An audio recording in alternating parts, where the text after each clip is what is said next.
I'm now walking on top of the Meyer Glacier. We crossed the moraine section. It took a bit of effort and slower pace to cross. The glacier is much easier to traverse. Rough ice on the outside and still a very nice gradient. Very pleasant to walk on. I make good progress on this one. A little bit cold though, even though it's 3:30 midday. Cold wind blowing over the ice. And that is the moraine section through which we came.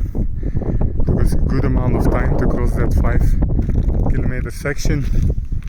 And here you can see the melt lines on the glacier caused by water which is melting still before the winter sets in, causing a bit of a random line pattern on the glacier.